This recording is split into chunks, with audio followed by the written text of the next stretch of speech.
আসসালামু আলাইকুম এভরিওয়ান, আশা করি সবাই ভালো আছেন। বাসায় বানিয়েছিলাম এই চিকেন মাঞ্চুরিয়ান, খুব সহজ আর খুবই ঘরোয়া উপায়ে কিন্তু আমি এই চিকেন মাঞ্চুরিয়ানটা বাসায় বানিয়েছি। তো এখানে আমি চিকেন নিয়েছি আর চিকেনগুলো কিন্তু ছোট ছোট যে মুরগির বুকের পিস থাকে সেগুলো নিয়েছি। নিয়ে সামান্য একটু লবণ, সামান্য একটু মরিচের গুঁড়া, কালো গোলমরিচের গুঁড়া আর একটু দিয়ে দিলাম সয়া সস। সব কিছু দিয়ে এখন আমি ডিম দিয়ে দিব। এখানে আমি একটা ডিম সম্পূর্ণ দিয়ে দিলাম। সম্পূর্ণ একটা ডিম দেওয়ার পরে আমি এখানে প্রায় 2 থেকে 3 চামচ পরিমাণ কর্নফ্লাওয়ার দিয়ে দিচ্ছি। দিয়ে খুব ভালোভাবে মেখে নিচ্ছি। আগেই বলে নিচ্ছি আমি কিন্তু একেবারে রেস্টুরেন্ট স্টাইলে বানাইনি, আমি আমার মতো করে আজকে চিকেন মাঞ্চুরিয়ান রেসিপিটা বানিয়েছি, কারণ খেতে খুব ইচ্ছে করছিল তার জন্য। তো আমি এখানে কিন্তু আরও কিছুটা কর্নফ্লাওয়ার দিয়ে নিলাম, কারণ আমার কাছে মনে হচ্ছিল কর্নফ্লাওয়ার কম হয়েছে। এখন সুন্দরভাবে চিকেনের সাথে এগুলো মিক্স করে 2-1 মিনিটের মতো রেখে এখন আমি এগুলো ভেজে নিচ্ছি। প্যানের মধ্যে তেল দিয়ে এখন আমি চিকেনের পিসগুলো ভেজে নেব। আর চিকেনের পিসগুলো কিন্তু খুব ভালোভাবে ভেজে নিয়েছি, একেবারে ক্রিস্প হয়ে গেছে চিকেনের পিসগুলো। আর আমি কিন্তু একেবারে ডুবো তেলে ভাজিনি। তো আমি প্যানের থেকে ভালোভাবে ভাজা হয়ে গেলে আমি চিকেনের পিসগুলো নামিয়ে নিলাম। এরপরে প্যানে যতটুকু তেল ছিল আমি তেলটাও একটু কমে নিয়ে সামান্য একটু তেলের মধ্যে রসুন কুচি দিয়ে একটু ভেজে নিচ্ছি, যতক্ষণ না পর্যন্ত রসুন কুচির কাঁচা স্মেলটা চলে যায়।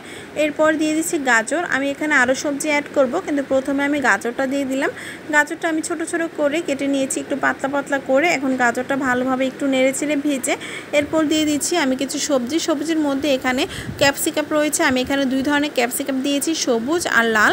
আর দিয়ে দিয়েছি কিছু কাঁচামরিচের ফালি। এগুলো দিয়ে একটু নেড়েচেড়ে ভেজে নেব, একটু সফট আসা পর্যন্ত আমি ভালোভাবে ভেজে নেব। আর এই মুহূর্তে দিয়ে দেব পেঁয়াজ।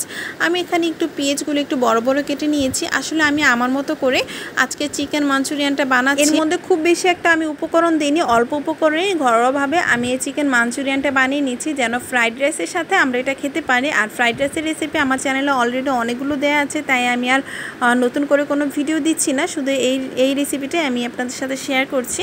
তো এখন একটু নেড়ে চেড়ে ভেজে এর মধ্যে দিয়ে দিব সয়া সস, কারণ সয়া সসটা অবশ্যই দিতে হবে। আর আমি এখানে শুধু সয়া সস ছাড়া আমি অন্য কোনো সস এখানে ব্যবহার করছি না।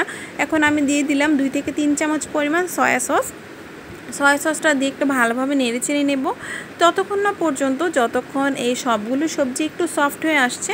একটু নেড়ে চেড়ে ভেজে তারপর টেস্ট অনুযায়ী আরও কিছুটা দিয়ে দিব গোলমরিচের গুঁড়া, কারণ গোলমরিচের গুঁড়াটা আমি প্রথমে সামান্য একটু অ্যাড করেছিলাম, এখন আরও কিছুটা অ্যাড করে নিচ্ছি।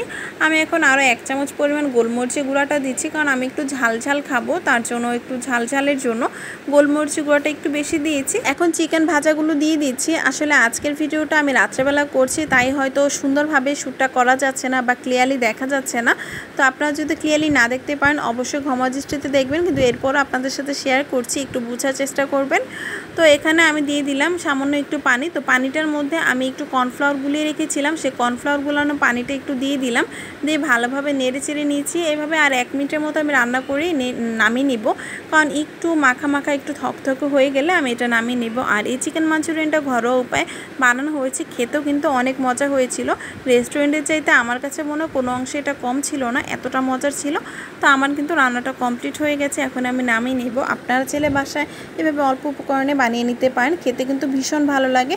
দেখা যায় ঘরের মধ্যে সবসময় সব কিছু থাকে না, কিন্তু খেতে ইচ্ছে করে, তো এইভাবে কিন্তু বাসায় বানিয়ে নিতে পারেন। আর ঘরোয়া উপায়ে রান্না কিন্তু সবসময় স্বাস্থ্যসম্মত হয়। তো আমার ভিডিওটা ভালো লাগলে একটি লাইক দিবেন আর আমাকে সাপোর্ট করবেন। আজকের জন্য এই পর্যন্ত, সবাই ভালো থাকবেন, আল্লাহ হাফিজ।